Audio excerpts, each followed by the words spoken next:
For this project, I am taking a placemat that I thrifted at a yard sale, and I'm going to be turning it into a junk journal cover. This placemat measures approximately 17 by 12, but I'm going to turn it down to a 9 by 6 journal cover. Now, if you wanted your journal this big, you could just fold it in half, and there you would have an instant journal cover. But I don't want my journal quite this big, so I'm going to be cutting it down.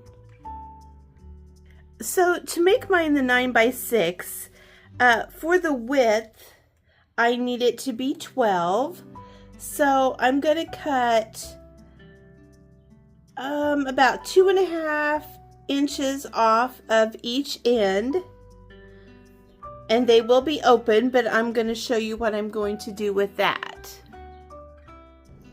Okay, so I'm just using my cutting mat and my rotary cutter and a long quilting ruler, and I am going to cut off the 2.5 inches of this side.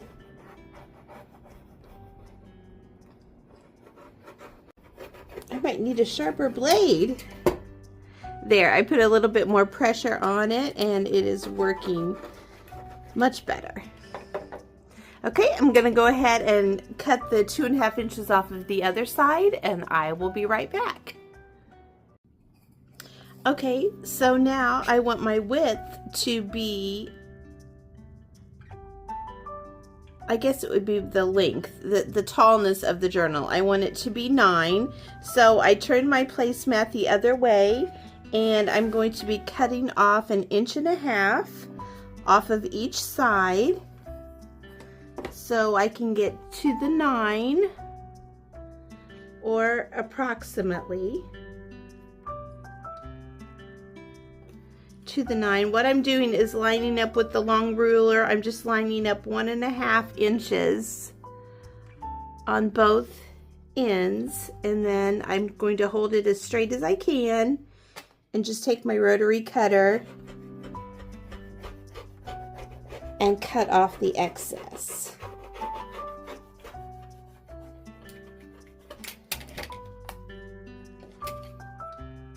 And then I'm going to do the other side, and I will be right back.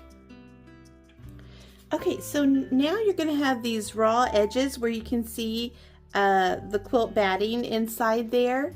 And so there's a couple ways you can do this. You can use the Tim Holtz Distressed ink and like the inking dauber, and you can brush the ink on. So I'll show you that real quick. I want it to be a grungy journal cover, so I want to get that as grungy as possible. But you can just grunge it up like that, just using your ink.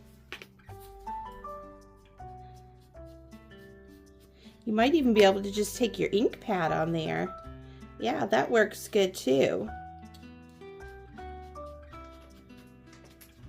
Or if you have distressed sprays or stains, you can just spray that along the side.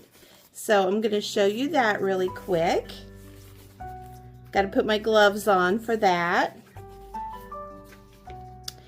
And I am just going to spritz along where that white batting is showing, and then just rub it in a little bit. You could probably even use 2 colors like antique linen. Let's see what that looks like on top of. It might be too light.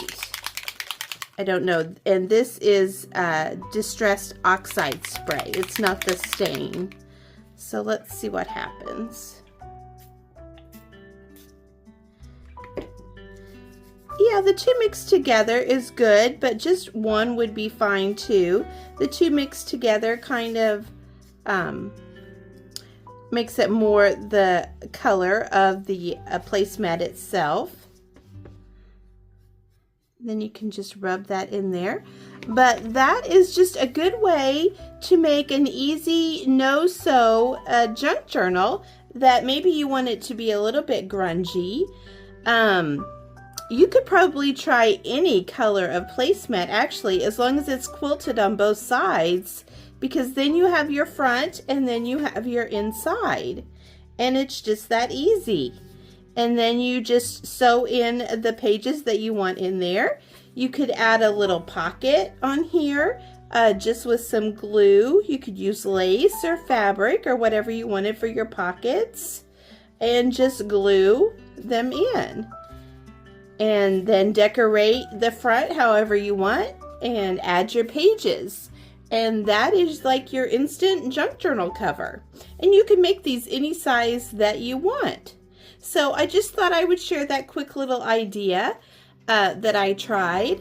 And if you like the idea, let me know. Give me a comment and give me a thumbs up. And thank you so much for watching today. And I hope you have a great day.